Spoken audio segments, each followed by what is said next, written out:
achia nso mbuye party bia konsohwem party bia edu bia na yese nyoma achia ayesi ba ni nyina mu no ye digidie ni mpaibo ene de tayichire ye nuanu NDC fo ya asebiem se ende ayezo omuni age a omo wa ban mu the kai 2000 election that was their first major defeat na bi nsida ye papa Kufuor be your mampeni and wo hwe Kufuor ni huge influence popularity na the some media supporter o mampeni Kufuor nyaye na me kai the first 2 years of NDC no na MPP no na NDC for no kromu so meko radio station kra kokasa yes parliament omo na omo kasa omo be se force den ye papa Mahama oye o mampeni ende e Bagbin na oye minority leader do ajaho hanatete any Asaga Moses Asaga just a few of them yes and omunya akukudron kanka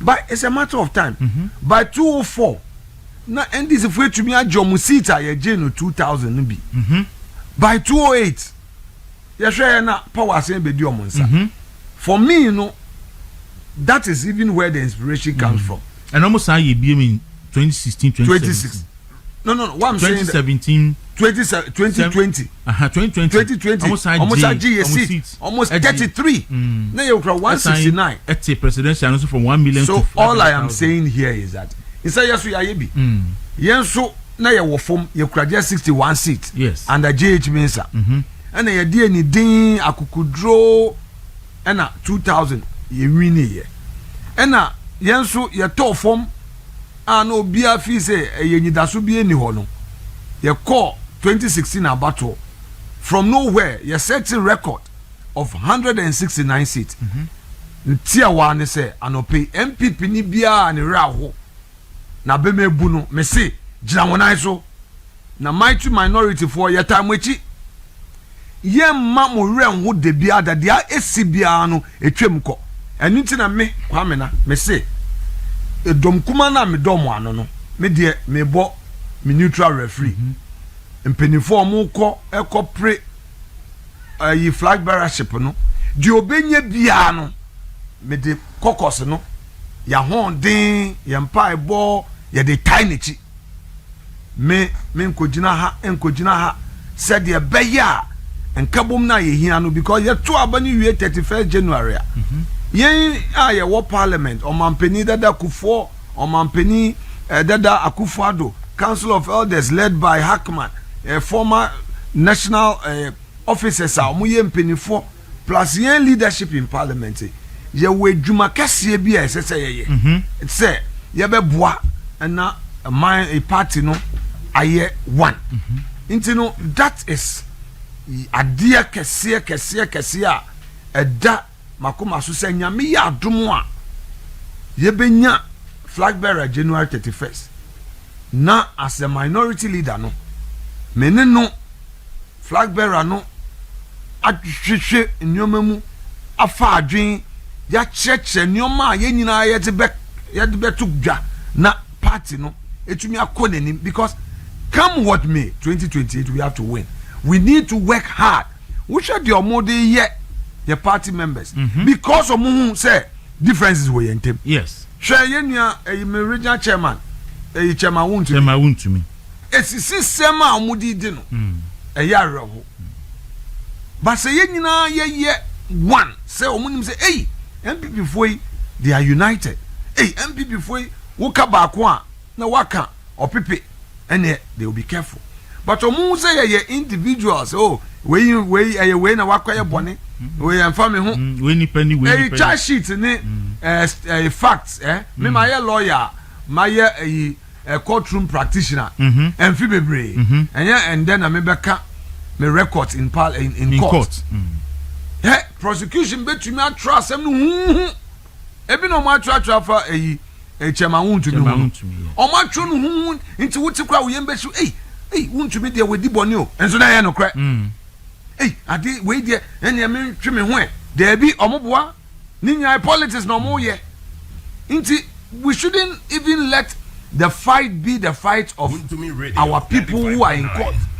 Won't me no work court ya Afenyo Markin e de no court abro ye no mo de na kogina court ye hu se ye nyina na ye de yakọ man ko je be bi nka se na omo ba ban mu no omo nya esika kro mo amaye omo kwa na di ye nti omo nko no NDC for no omo ho nti o enye se be omo so bibia ye pepepe o but they have a certain understanding say politics there differences yan fanto nchen na yen kembom you heard the interest of the that party. is why one say na say na I say do nkote call round yes say ono super flag bearership what is say Julius Debre call round edu baby no mpenifo bi afre omo say munjai what I say yes do e bi enye omo de but omo ti say the party first until we can also do the same thing flag bearership ade ya omo kwe candidate nankasa any echitai for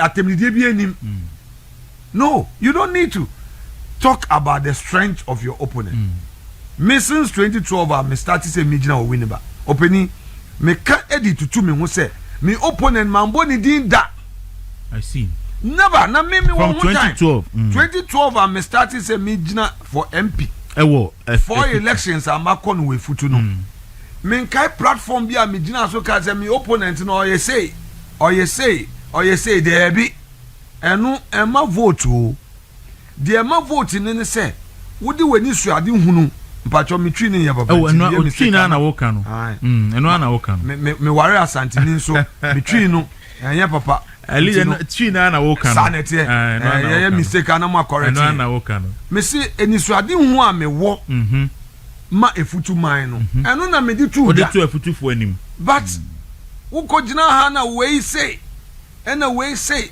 na yetu abewi afa na wo be pre nkabom no enye sudden it's a process inti no obi bia otai obi echi wo ye youth ni bi no ayeso omumbu ade omu jina social media edidi atem cho emunjai it is the party inti no enkodidi obi atem we have one opponent that is NDC. That is all. And our budget obeka then a Momo say one job 3 shifts. Yes. Obenikase 24. Almost say 24-hour economy.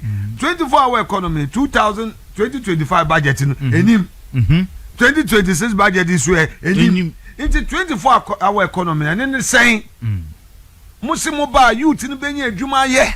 Mudi adwuma baba, adwuma bekwa ha. Na mo beye say anadwo obeye ewia obeye ahamachi obeye omozi wo kodokra na obedo na anadwo obetumi ado anadwo oye wo de ni abeye adwuma anadwo ni light so ma electricity omo baye omampanyin akufo ado mre so electricity the first time in the history of the governance of our country in this fourth republic aban ete electricity so omunko check PURC report 2018 yes akufado ete electricity so from between 17 and 30 thank you between 70% and 30% for various categories household any omode industries mining companies omunya omu in your friends say reduction NDC buy from January omu in bepimende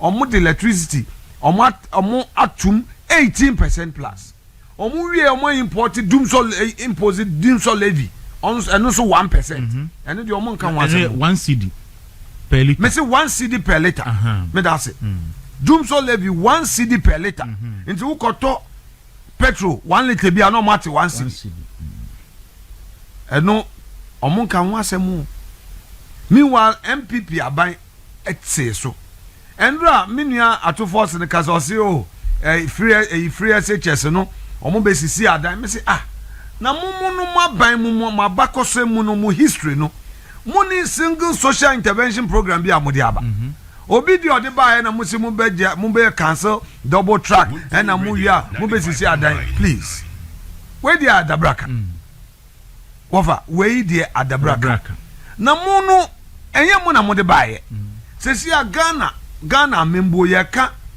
health insurance ahwan di na yebo Mampenikofo any MPP yeka metro mass ahwan di na yebo Mampenikofo ni MPP yeka national ID ahwan di na yebo Nana Akufo-Addo ba omia ni MPP yeka your friends say free free maternal care. Yebo MPP. Ye school feeding. Yebo MPP. So into omo de we NDC for enchen ba kope. Ah omo timi de aba. Ba kope.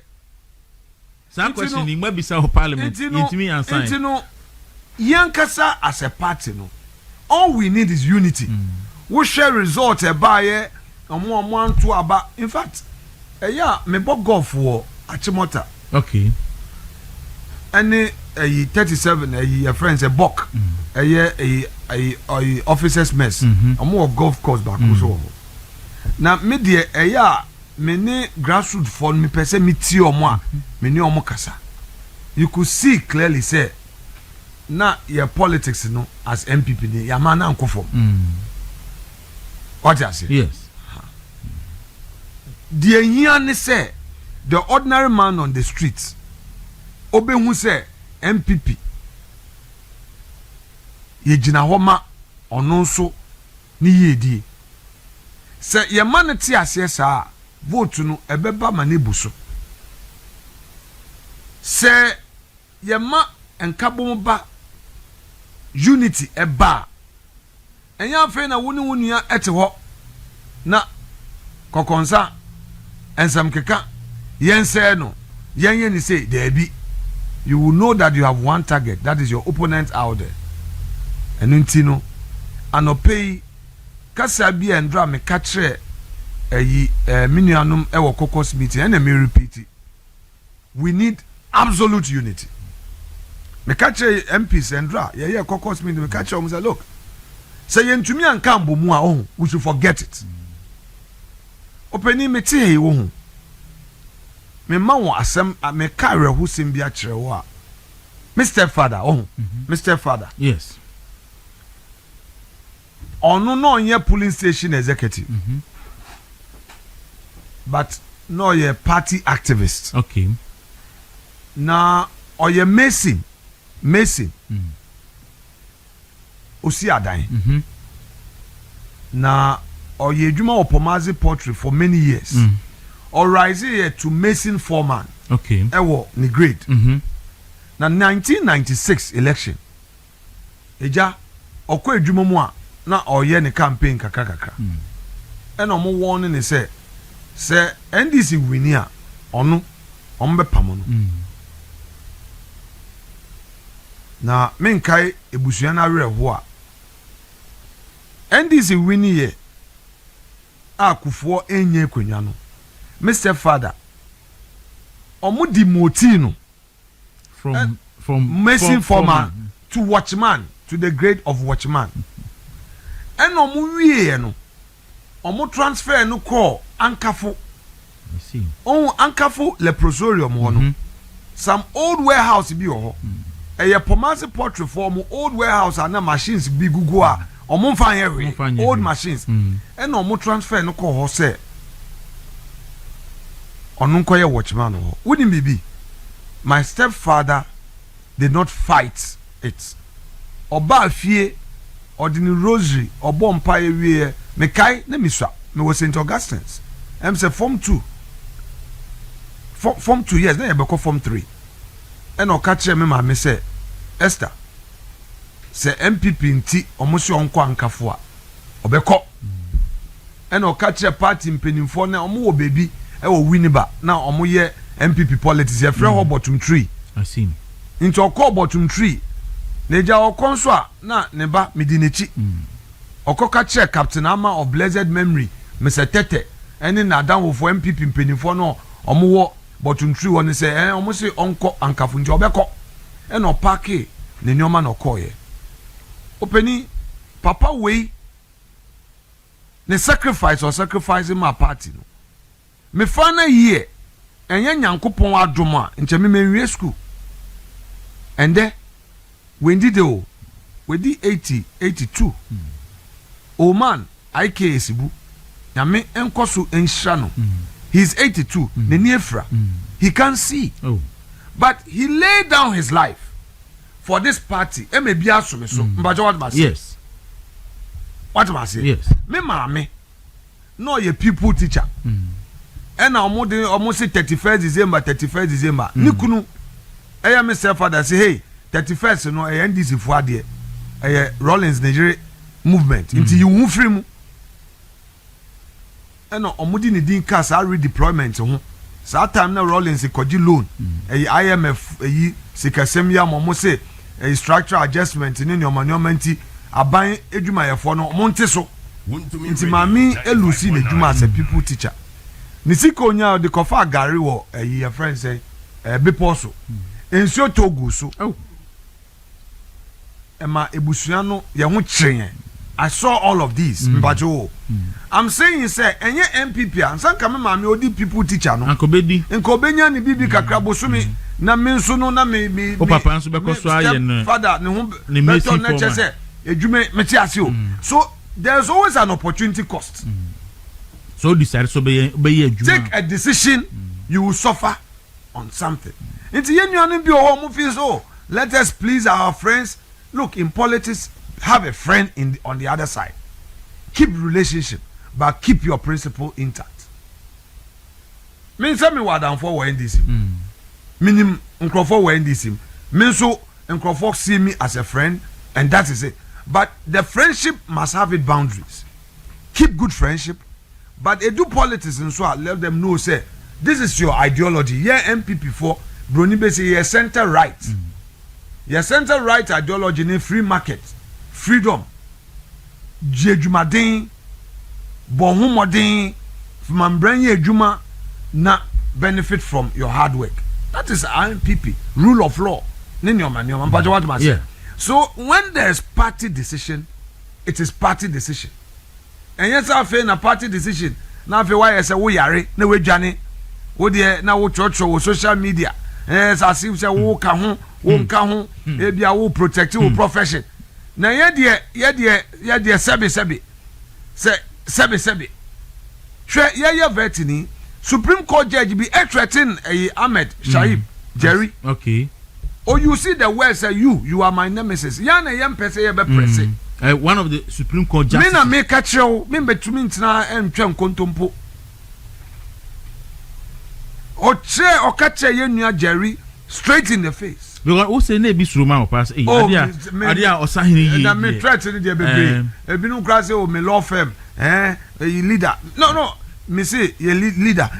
Aye wo court na me say wuni bibi. Me catch ni pakro no say court de meko judge office say makama dwen e wa amembu hu asem obe rule against ruling against him e come de me abusa fe na do afidi aso me law firm be collapse en collapse the opportunity cost me say JB dankwa so odwen ne hu ne comfort time a okunu na ne mba ebre owu prison yeah Kofi Abrefa Buzia he could have lived in the comfort of Legon. A lecture adwin ho otumfo chiame bafo akoto NLM npe mi bom penifo din awo say yegume yeah omodi omun kwato so ye papa buache jako ne papa Dombo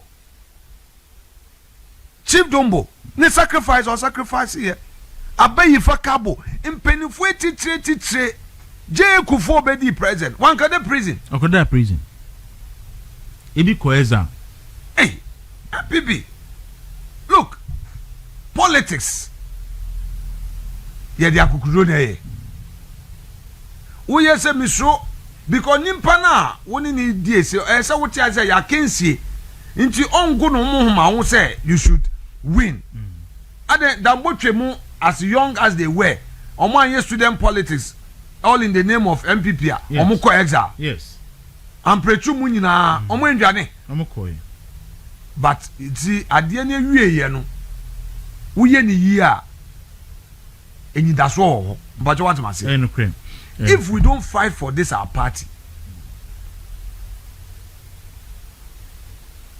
wo se mentimi wase ene esi wo ekobie mu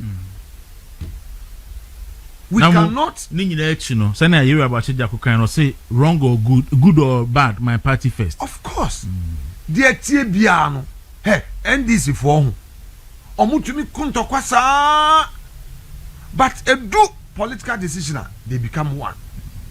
That should tell you something. Into no me pese and the party for no so tia say e ko bi enyansafo bebre wo mu no e ko na nkwa ne kai. Too many wise men in an organization doesn't give way for progress. Because nyansafo no do so obia wo nyansa. As I say edu baby me na na kai o se kwa me na go the tinapa no mo bio.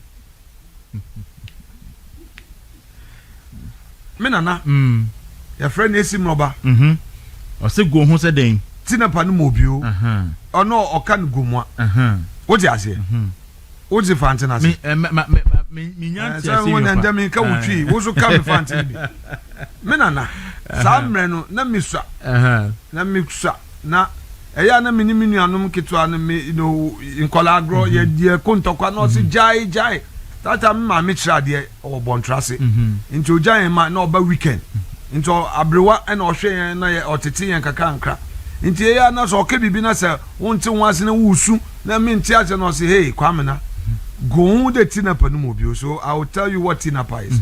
Second fishy yeah on the wubie enam no a tinapa no enam no dompe no enam no go soft very soft mia okay and no asem na no kan oh okay so that's a metaphor. I see what I see I'm saying Afenyo do afidi ato say ne Osahene Alexander Kwame na Afenyo Markin ne din koma abrewa say go say tinapa enka say go ye nkatwi ye ka fante okay entene no kon kasai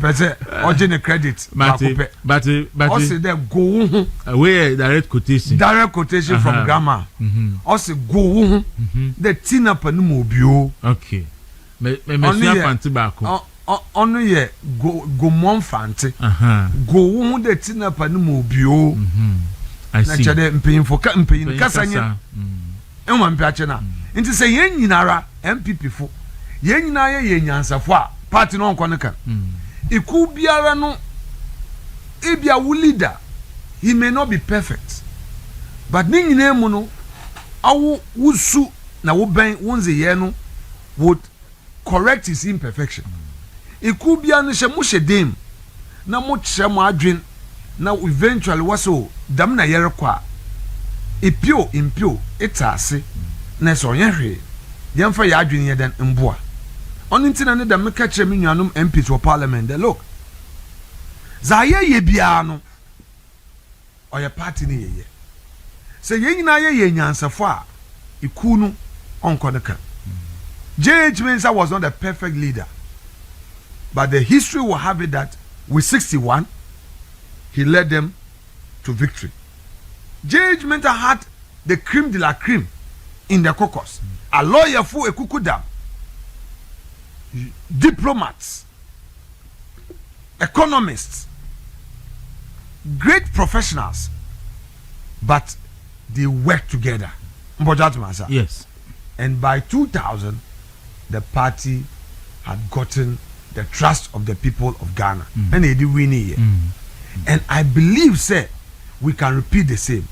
And Andra, my member MPs in Abaso, for the great show of unity and force.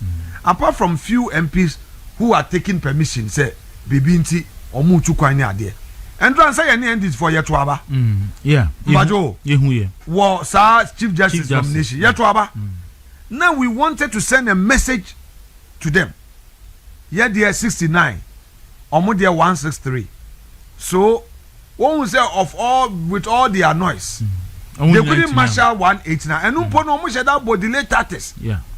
And Omudinya 163. So it tells you something that you claim you are super majority, but you don't have the numbers in real time. What I say? Yesterday we showed our strength. Yes, sir. You say to me we need, but we need to make a statement. Two. Who say NDC formal tricks are no more using in ano. Boni are no more dino. They don't want their sins to be registered in public record. Inti ya must say, oh, a point of order. Yeah. Point of order. Are there no more ya no? And so munim say we are trapping them for history. Into no among say, hey, ade ye di boni on so yen hwe you.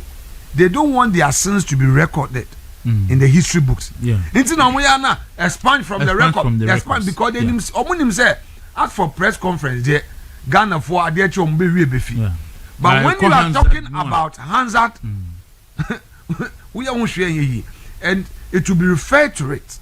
Now yes, so am I tactical and played it safe to make sure say and seminole boni omudi no akọ Hansard. What I say, but yama mi Chief Justice Tokonu, they met to me a catcher and say, Onya kukudro,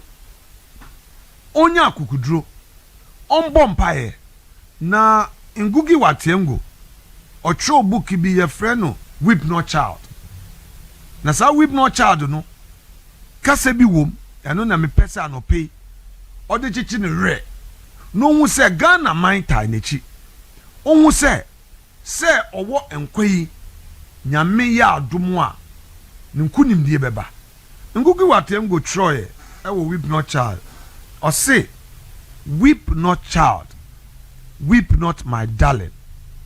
With these cases, let me remove your tears. The ravening clouds shall not long be victorious. They shall not long possess the sky. The ravening clouds. These ravening clouds are some of your colleague judges, you know. You're more dead. You tuno. My minor crown what to say. Some of your colleague judges have forgotten the principle. They have forgotten say adiano they are dealing with an organ of state. Now wouldn't be wa ye di wunia bonia eye wo dese wunia no kra no or ye say dakro mo de sa bonin bedu. We are see aye we ho say the ye wunia na wo fi say enye wo a e kire be yo nti ye ma mi tokonu anti geti nyabotre your redeemer liveth. Emani ya uyasa nipa de seni yuwama. Emani ya uyasa wo colleagues at the Supreme Court. The binum shada betsna cameras nenim say omuntwan. Yeah, because they were proud. Because last time I can say they were proud. Yeah. The history one day. Yeah, the bayomu. Anytime be a say be Chief Justice, be a court really protected the Chief Justice. But this one, it seems the court gave her away. It's not that the court gave her away. The court orchestrated it and activated it and pushed it because of personality contest. Yempiano, Yempenasem, and that is how they trivialized and reduced the whole process to. And I'm saying, say, we are judge and de. Now we feel say, a tokonu na ye wa. And say, so many people have been promised. Yeah. Chief Justice. And so I'm for active on my interest. Oh, you know, say about football, no, or just 1 year or qua. Me na ye de mame. What did I say? Yeah. Say yes, so opposition for ya na nam na yachiti. Ya nam yachiti. And the promises are being made. People are being promised. People are being assured. The ravening clouds shall not long be victorious. They shall not long possess the skies. And there are also some very good judges who have conscience. There are some judges who have conscience, who think that what is happening is bad. And some of them are even being bold about it publicly. Now, they don't mind. Some of them, yani omo kasa omo say, look, omo pea, omo so omo yi omo edi, omo pea, omo transfer omo nko, himfa, omo beko. No omo nim say, no kre echa na nseye. One day, they would get true justice. I see. Yeah, but Afenyo do a video to us, any leader of minority in parliament. Osahene Alexander Kwamena Afenyo Markin and AD and Common. Na my shadow na my AD because in some more can do na into the core of party unity. I think a one and assembly in our because me really the new dano on our vetting committee table no home. Na me share senior na honorable Mahama Yarega ye no. Now I could feel her pain and his pain because only numbers. That is the only reason. Because me for sure say leader one numbers no ankasa chief justice ya anko true. And the reason why it's here only numbers in say MPP for bu for man kotoaba. Oh, many we are doing say in all of these it comes down to numbers. Yes. Ubekaya, the last nominations are President Akufo-Addo the two nominees. Ya vetu omu wiye na ade nyina. Because na ade near 137. They managed to stop it because they had numbers. At cabinet at vetting omu vote against here. E ma ade ne pa here. Sa time na ye nipa ba ko na Honorable Joe Wise we took kwan. Almost say because only one they won't even accept his vote, you know, electronically. Inti they said Adiana Pai a pine swa nature say government elusu. They use that to frustrate us. But what must say? Yes. So it's about numbers. And no make us say Nini nature no we should be reminded say we have to work hard. Eja monso amowa ha ewo efidie so eya monso mamonso so kase bia di division beba we de ye tru ye nyina ye hofo kase bia wo fi se ade we ye kan radio so ade yi beba no na monso matwa so na ye promote unity because edu baby no wo be kaya enka mo station ko mo close it down na ama close radio down aka TV we mo mie. So it means that your radio. So it means that the radio is down. Can you imagine? And then Takra the radio, is still off. Why? So your radios are off. Yeah, 3 of them. There are 3 major ones. And why do you think they did that? Because Mo Kasa Emma MPP.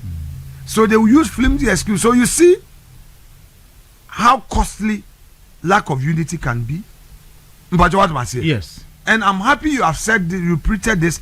Me, I even thought say since I raise it, it's been resolved. There be. I will raise it again. I believe that, but then I'm a boy. I'm an enamo cancer. I'm on to a and we'll raise it again. Right now, make us say the only reason they say I cry. See a transmitter war a brief.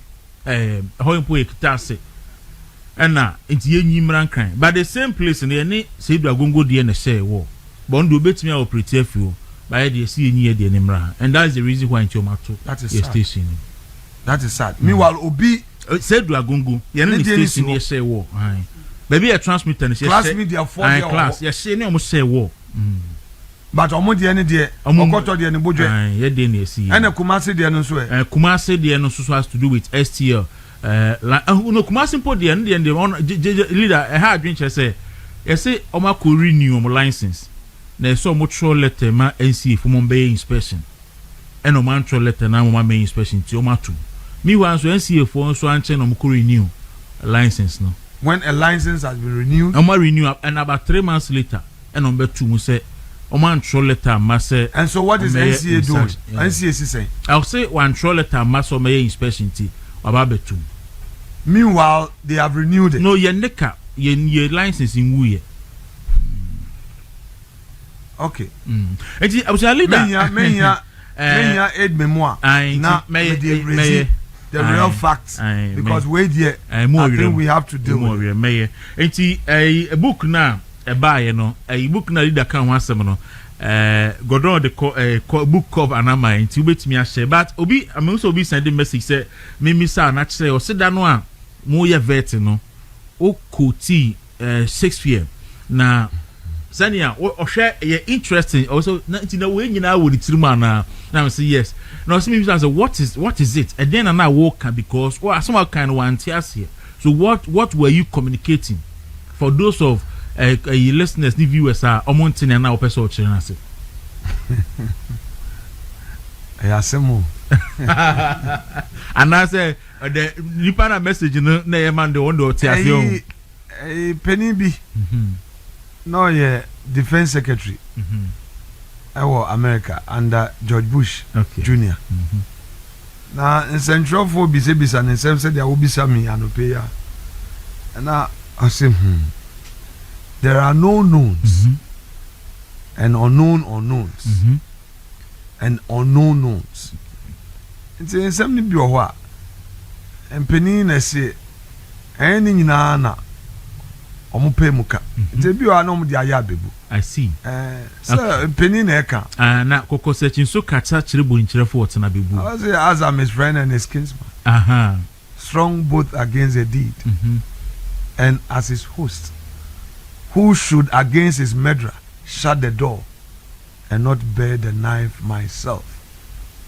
Besides, this Duncan has borne his faculty so meek, has been so clear in his great office, and his virtues will plead like angels, trumpet-tongued against the deep damnation of his taking off, and pity like a naked newborn babe, striding the blast or heaven's cherubim, housed upon the sightless couriers of the air, shall blow the horrid deed in every eye, and tears shall drown the wind.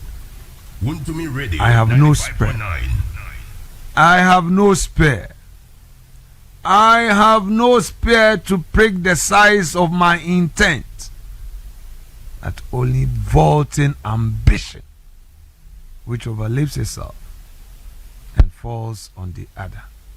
Now we say a trim. Min trim. I was there. Leader say on trim. And I don't know. You're best home. Leader, nuanum NDC CBS send the question. Yes, almost. There can one say one patcho. Yes, and then I think when did they even come to my office? They came. And your Munkwan said,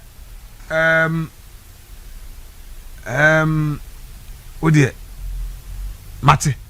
Okay. It is being handled at a very high level. What you are saying? The way mono, you see, they take political decisions. MPP for a year now. If you so governance. Way mono. Omo bibi aye politics. They look at it, say once they take a political decision, politics now. You know, whereas MPP for the year if you so governance, said their mind bay and they don't think like that. No. Almost style is politics. Once political they think that at the end of a benefit your mono. That's it. Nanka Aden Constitution is say we are under Article 71 that say ne o terms and conditions of service. What I say we emolument ni intino say net na we mu de omoba na omo aye obi de na omo eje obi de then they think that if we mu nyina no omunya omo benefit no ene ye ade no so no wo kana wan kan ya na omo be whip public sentiment against you. What I say? Yes. So when we say the ade na koye intino omunja mae na minime hawa you know omuwum and will continue to engage. Okay. Again, yehwe enema ekoso ewo party. What can say be brain? Na party no Crofota can say you see jinamuso of parliament. Enti unity ni beba dodo na be jinam ho. Governor Saribedi akọ kan say omokoye economic symposium bo bibre ba mudu ho no omuhu unity sonko between you and your MC. Enti mi say kwan be na wo fa so no what's unity no e de awura party ni mu in general because in 70 bia eya it say bi kan ni ma bi ya na nipa listeners ni eti omo frem we mu hihye omo san hwe ya na party men to me unite before the next election. So me da say Gordon ekohun bibi wo efutu na ende waka ho asem ma me fan start wo baby about a few days ago my former constituency chairman your friend chairman Kojoham say na saying 1212 bi ntino na me ne ntem I say achakaka ana me ho ana no pa me sorry ana me friend went to me amfa ana me text no say che I've missed you and now later obeto me call and ono nso e text me back say anope ɔman musu kakra na ɔbɛto sɛ ma frɛ no asɛn ne text sɛ ma fe no ɔn sɛ ɔno nso afe me asɛm bɛn na mepɛ sɛ meka enuado differences deɛ ɛwɔ hɔ but it should get to a point a wo sɛ yɛ menua sɛbe wini ba na yɛwɔ no ɛyɛ sɛ bibia yɛ perfect man o but yɛde bibi ato hɔ no yɛn nyinaa yɛate yɛn ho ase sɛ yɛsom MPP nti no ɛnyɛ magical ɛna ɛnyɛ by chance bi yɛ started here we were deliberate about the work we wanted to do ɛna yɛn nyinaa yɛtena ase sɛ look yɛmfa wei nto ha wei nyɛ sei yɛtumi ko ntɔkwa na me bra pani baako yɛfrɛ no Kweku Gate yɛtumi ko ntɔkwa saa na yɛasɛ abom sɛ ɛno deɛ efi asɛm mpakyɛ wat base yes me ne wo ka sɛ constituency secretary yɛfrɛ no Esther ɔno n'asɛm yɛ den papapapapapapapa party ni biara mpɛ n'asɛm because ɔyɛ pɛrɛpɛrɛ what you say yes fanti was a pɛrɛpɛrɛ ɛwa kyɛ sɛ wo kyia na ontie what you say party for 2 minutes no ko ntɔkwa but ɔyɛ adwuma yɛyɛ a na yɛsɛ wode atwa so ɛna Chief Esther yɛdu 2020 yɛdu 15,000 ɛna 2024 yɛdu 20,000 difference nti yɛdeɛ yɛyɛ campaign na yɛdi kan tena ase yɛyɛ research me no ka say me phone ni ha every quarter I have a fair idea each community how they feel about my leadership because I say we hear research party for no den omo ka den yɛbɛyɛ a yɛbɛtoto nneɔma ebufo ba den yɛbɛyɛ a yɛbɛ straighten no nti no winiba no yɛ nyinaa yɛ yɛn ho sɛ yɛyɛ quote on quote nkwasiafo ɛna yɛ som party nyansa ni bia ni winiba yɛnim nyansa yɛdeɛ no yɛ som party nse yɛnim nyansa because ɛno na di etu ho akyɛ sunsum bɛyɛ den ɛbɛba it is not by chance say yebe wini wa Akosua village it's not by chance say yebe wini wo Zongo deliberate dwumaden ne nkabom nti tambia no so no bibi chia na me say yentwa so yenye meeting we de fache jemi manenka na yenko yenim because politics there say yentumi an sacrifice say me de me sacrifice ya masa da yeto abanukra na monko ntokwa in the wo bisa me a minchire mu ano no in this party today opening kase say yentumi anka yen wan bomu a whoever will win the primaries cannot win us 2028 let's be clear about that let's be very clear if yentumi anka yen wan bomu ni obe win primaries no ebe diama so bit me win nti yen nyina yen kan yen humbom say osimesi ana benten yen tie wan say we are one family nti no parliament aye wo no de bia meni menuanum tena wa te wa me say look I may not be a very perfect guy for you but for the time being I am all you have. Here 5 leaders, you know, we may not be the best, but for the time being, ye in a party, they say, yendi mwenim. As I say, yen so yenya abotre mamo, ye di obuo mamo, ye mistake na mo abakache. But you see, there's a problem about social media. You see, people like to be sharing things, forwarding things, and not so count. Okay. Oh, sometimes obi akote assembly in the name of I want to find out no or share. No say. Onim say in the process na ma dey no cover. O maniko. Nti ehọ no ha adwen. Nkrofo bebre nim sa trick no. Sometimes your platform bi a MPP your legal directorate platform bi. No penny platform a metro wo so. Na ya mitimi hwe say a whole week minority yedwuma ya ebuanu mi hu se obi akofa betu so Debbie but ube wan se obi akotro say NDC ni bi say obi na me say do we know how social media operates at all? Do we know the psychology of social media? There's a negative no in the name of you want to put it out no na wumbom na wo share man ko achiri nti no let's be positive minded. Let's use the social media to rather be sharing things that are for the good of the party. Say obiti baby no didi mi kwame na temo a uko hu a delete men sending brem say hey leader obi say odidi watem na momo no what is say ye debate at the boa party na share because that is the problem. Inti ebia sometimes na dia no na saying AI na aba no ebia na ade no ye AI generated na afi wo share ene na saying wo be hwa yenua inanabi yeah enkrofo bi kofa AI yeah. The generative BB voice bi na party for share hey nana B assemble na wakoka no then you fall into the trap.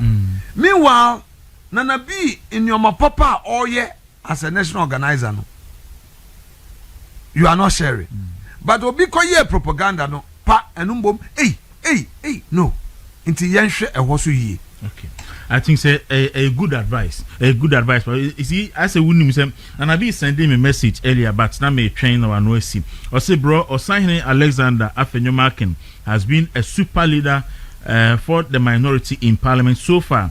The MPP is in difficult times, but I know with unity and his stirring leadership in parliament, the MPP shall triumph in 2028.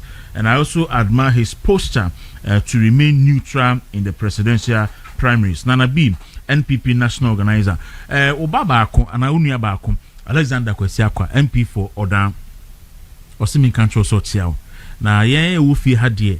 Obi oti bi nim se atore be nkrofo say minority na lila na aden. Da biya mu boni din ye ye ubodi nipa din papa onti.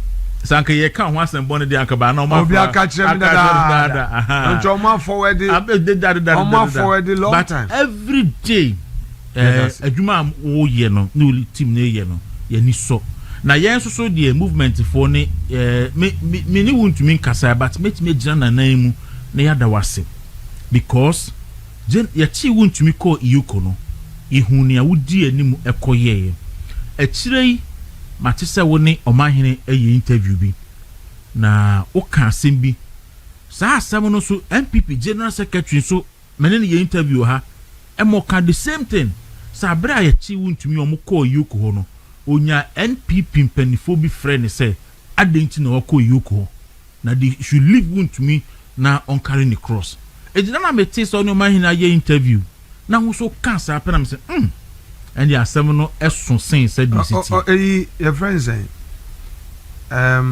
nyankopon be kire ne tumi then am di kan no these ravening clouds shall not long be victorious, they shall not long possess the sky. Nyame be kire ne tumi because some of young nuanom omo se omo ye MPP for no and no many bi wa ye asefem apa meba won't me asem we so but me ma example and then I say toko no asem yen as a caucus ye fire dream and about the ecoson no penny before D-Day no beso no me consulted party penny bia ese me consulted no in fact as at 2 a.m. na fe ne misi efrebri na ade ba ku bi na mi hu wo president Kufo ho a ahye mi nkran a me se me nso kwame I will lay my life for this party. I don't care what happens to me because I've seen people sacrifice it. Papa we di 87 95.9 na me friend say o man me ba won chen ono na ofrem say Afenyo we do he me twen o we do he me twen o na me kotena nanim a ye ka party ho asem ye starting komo from around 12 midnight ye di komo me 47 year old no na enda ama oluman atena me di 47 no kakra na enda no say ko bathroom ho turn left e ho ko wuru anim na bra na ye nto aso wo leader say wo pe leader wo fi say da form cobra ko wuru menim 3 times because I was tired, sleepy. na ye oche me say okay opposition for no omo de fa say ya wo so fa say me free ho na ye former national chairman for the blade yes ono so twa me minti me di send no na oka che me say ye kasa na osi look afenyo mitunu say wabre nti wo de ye no phone so me be do enkran na ese me ko another meeting me ko wie sa meeting na me do fie me da only 1 hour na me ka che me yire say onyane me by 6:30 na me wo president Kufuor so or the morning code no di fisro edisi form akokra at his age and e ko tran office ono so kire na adwen me free o me ko fie e ko dware ye e ba kokos meeting e be brief kokos e say me ni general secretary sisia me ni national council of elders chairman e say former speaker professor Okwe ono so me gye na adwen omo nyina ye wieye na se party e take a decision na kokos for ye wo meeting na ye meeting na party impenifo bi so aboewura ho se oh yi bafo bone no oye minua e na oye inti no munya abotre na me say I was praying in my head say God grant me patience God grant me self-control God grant me patience God grant me self-control me control me wana me bompa yesa na me kai asem bi haro na esiku katre me na me say ehwe eku bi asa na tie na me to ma adwen won to me asem a woken na me ko parliament before me enter na me share ye nuanu mi bi omo ya miensa na me say na mate won to me so much won to me say na de omo kan ye no me to me nka sebe me tie kwandwa so me re hoye asem omo ka kire wo no and I realized say look the lack of unity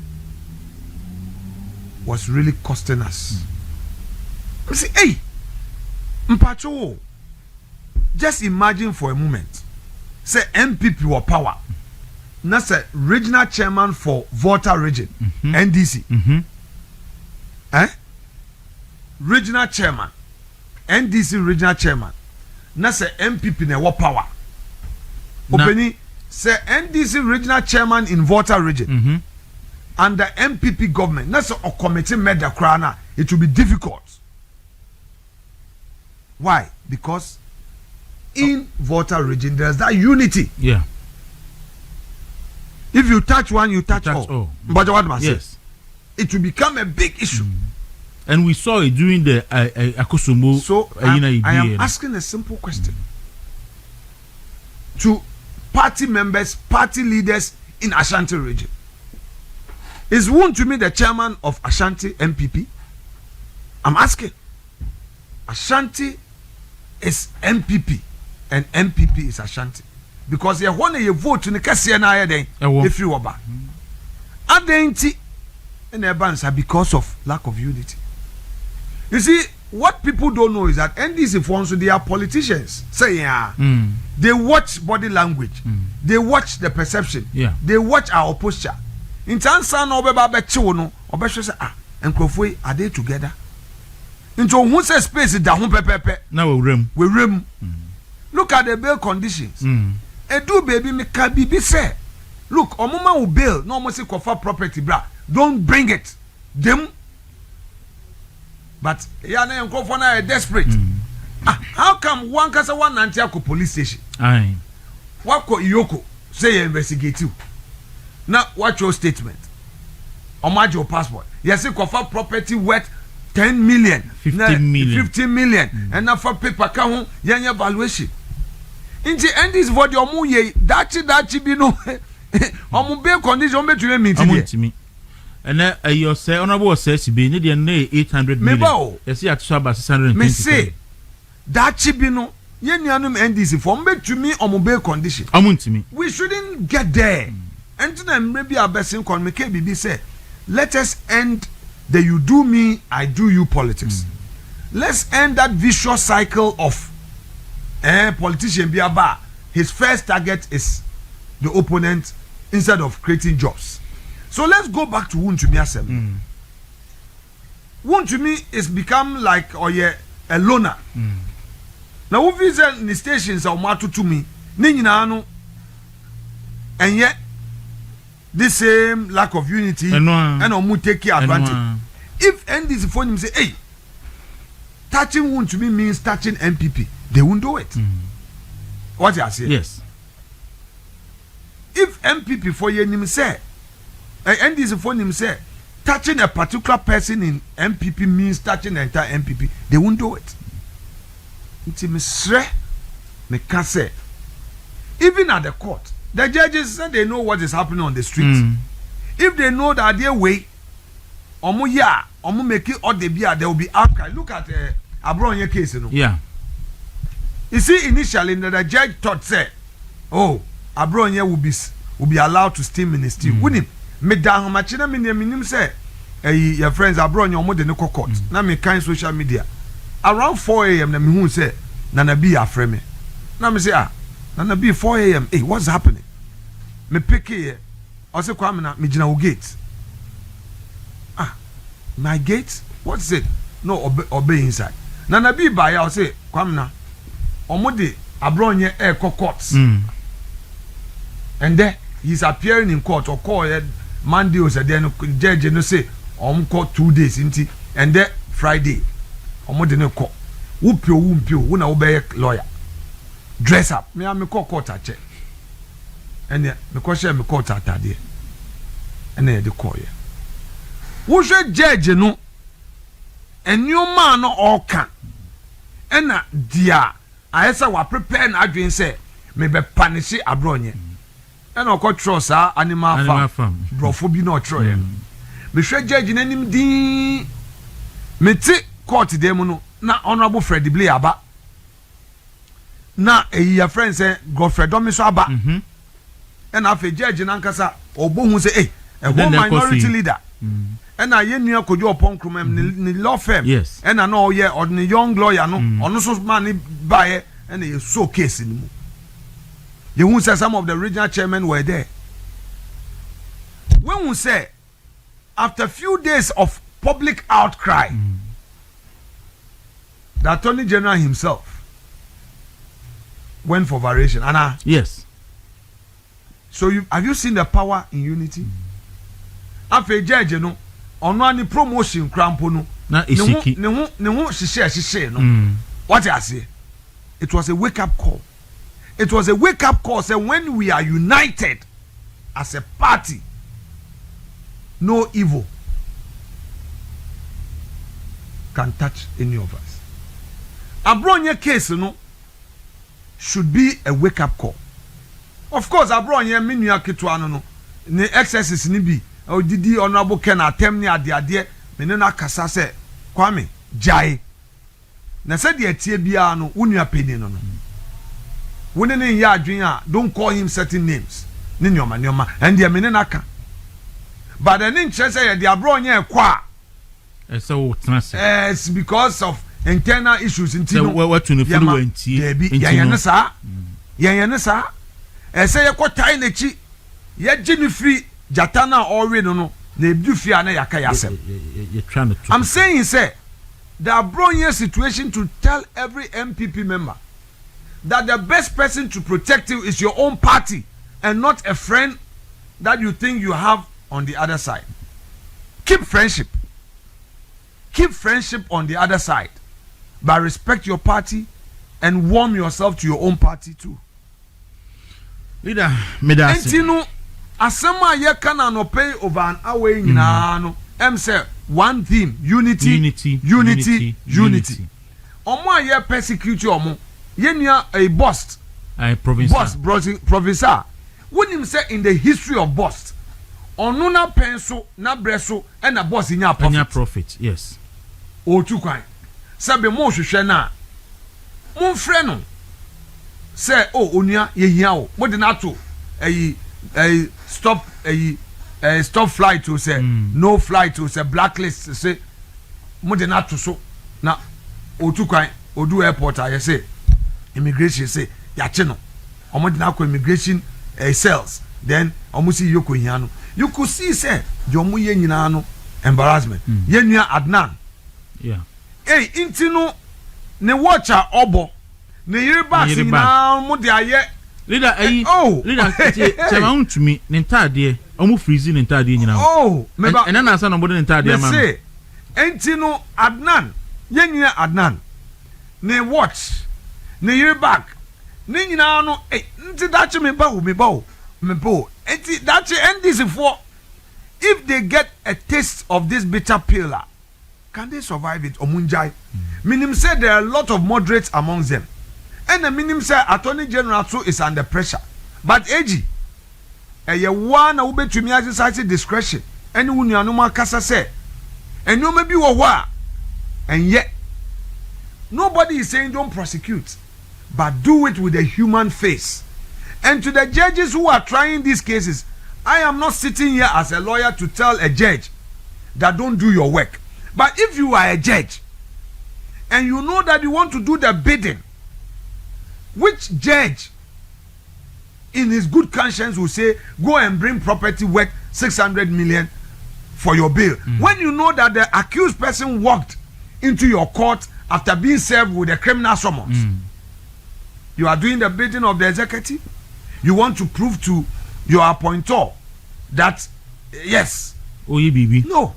Look, young Kai Tagore case, you know, the Tagore case during Kufuor's time. When him coincidentally case in Impoye, Ayeni. Ayeni was the lawyer for Tagore on appeal. Okay. Tamo Obia Ja case, you know, so Tagore why say mo jail, no. It was Dr. Ayeni, then a professor at Legon, and no take a case in up. No court tested law no at the court of appeal. And then the court stated clearly, say look, in every case, it's not about the outcry in the public space. It's not about the media talk on it. It's about proving the essential ingredient of the offense. The public outcry does not whittle down the burden on you as prosecution to lead evidence against the accused person to establish prima facie. Prima facie. Court no kai. In the Tagore case, fortunately, it was done by Dr. Ayeni. So, I don't want situation whereby this media trial. Look, media trial, it has its beginning, it has its end. The judges must know that Embrano, they've taken an oath. Nipanaba, Onran and Antibaye. Look at all the factors. Don't be swayed by the facts of the case. Don't be swayed by the charge sheet. Be swayed by your conscience. Be swayed by your constitutional obligation to the accused person who is a citizen of Ghana to do right to all manner of people. You know, so that in the end, Rebecca said justice has been served. Leader, and pay medawasi. I mean, himself come bebree ho me hwe me questions me never bebree ho, but bring nti me nkoba ne nyina ene. Nti yebeda wase say no pay wo ba Efia na Professor Nyako nso na on ye na TFD su. Prof de minua ba ko pena. On and then so me was leader. A Friday. Upio Ubeko movement. Nti enda man bogo. Normally no me sorry 6. Na makobo golf up to 10 o'clock. Inti mempe asem. Prof de me chief advisor ba no. And some no ye heated wa parliament he is the one to come as leader. I dey way yemfan to say. And on them. Yes. Inti no okasa eja mintu minka no. I tell you to see whom am I. Inti and then no me je bibia na me se prof meba. Okay. Ena maba. Okay. Me dana asen so sebe wo twa sa wonim se we chiachia. Leadership eti say ya blindfold wo hu. Na de wa thick forest in the dead of night. Na you say find your way back home. Sa na leadership tie. Ye opinion I say ya hata weni ya di bibi achichi weni edi wakasha thick forest anadwo yes brefie nante se wenye odofo bi na ne nso mu se nantefa ha embo abewe ubeton rem ubehwe ase weni begu ase nti no onua ti say me na bi bu ne be o se nyankopa won ni sie won sane fun esuom no ye na minche we mu kakra won sane is a deer okay won san or a deer nti also won nyankopa won ni sie won sane fun esuom no ye na o chirem ma chirem a chiro o se papa bi oya o se ne kwado deer okay midnight ana ko fa tu ono onye hunter ana oko nrem na oko shooty ohun za ayi your friends dear one sign no e ba no ko shooty ye apparently no o shooty ye no mese aboa no ana oko shooty nimpa ana sana another ayi hunter bi so e wo ho ana okokun no into getting closer no hu say sana onsan na o kunu no o shooting no wedwane na eye nipa na wabo ntuo asembe ni na oba fie na okobo na damfo pa ne epum mu ade nchi okobo no pum mu ana okache ne say onua asema atumi ni me say me kope onsen bi na me kwado na me kofa etuo na asem say na wunim say wonye hunter wonye obomfo eba ne say na wo kofa etuo wunim asem we die kwahemfie me ntumi na lock no pom. Then the man went to another friend okọ no so ne nchen na okaka chen so asem atumi ni o say say we die police station we kunimpa dia ko police station.